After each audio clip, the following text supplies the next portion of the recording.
అధ్యక్షుల వారికి నమస్కారం సార్. ఉపాధి హామీ పథకం అవినీతిని గురించి నివారించిన ప్రభుత్వం తీసుకున్న చర్యలు వీటికి సంబంధించి ప్రశ్న ఏకి సార్. ఉపాధి హామీ పథకంలో మన నారా చంద్రబాబు గారి నాయకత్వంలో గౌరవ ముఖ్యమంత్రి వారి ఆధ్వర్యంలో మేము ఎన్డీఏ ప్రభుత్వం ఏర్పాటు చేసినప్పటి నుంచి ప్రత్యేకించి ఈ జాతీయ ఉపాధి హామీ పథకంలో చాలా అవినీతి జరిగింది అనేది గత సంవత్సరాలుగా విన్నాం అధ్యక్ష. రాగానే దాని మీద చాలా కూలంకషంగా రివ్యూస్ చేసాం. రివ్యూస్ చేసినప్పుడు ఖచ్చితంగా చాలా అవినీతి అయితే ఉంది. దానికి సంబంధించి మేము తీసుకున్న ఉన్న చర్యలు ఏంటి ఆకస్మిక తనిఖీలు అధ్యక్ష. ఒకటి, నిఘా సామాజిక తనిఖీ మరియు క్వాలిటీ కంట్రోల్ విభాగాలు నకిలీ మస్తరు జాబితా తప్పుడు చర్యలను గుర్తించడానికి ఆకస్మిక తనిఖీలు నిర్వహిస్తాయి. అలాగే క్వాలిటీ కంట్రోల్ తనిఖీ ఉంటుంది. ఇది రెండవది.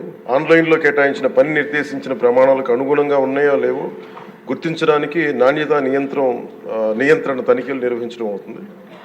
ఇవి కాకుండా రాష్ట్ర స్థాయి ఫ్లయింగ్ స్క్వాడ్ ఉంటుంది. రాష్ట్ర స్థాయిలో ఆకస్మిక తనిఖీలు ఫ్లయింగ్ స్క్వాడ్లు క్షేత్రస్థాయిలో మస్తరు జాబితాలు ఈ మెజర్మెంట్స్ నిబంధనల ప్రకారం జరుగుతున్నాయో లేవో అని తనిఖీ చేయడం అవుతుంది.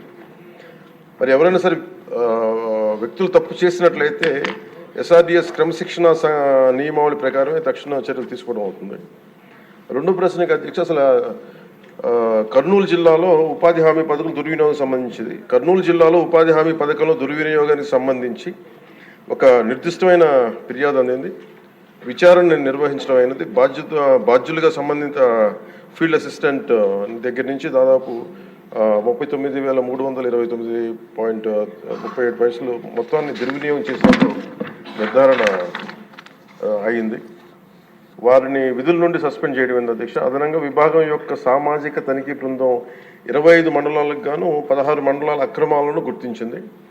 ఇందులో వివిధ కేడర్లో 520 మంది వ్యక్తులు ప్రమేయం ఉన్నట్టుగా గుర్తించారు. మొత్తం నిధుల దుర్వినియోగం 74,57,280 అధ్యక్ష. రెండో ప్రశ్నకి ఇది. అలాగే మూడో ప్రశ్నకి అవినీతికి పాల్పడిన 520 మంది వ్యక్తుల్లో 31 మంది ఫీల్డ్ అసిస్టెంట్లు, సీనియర్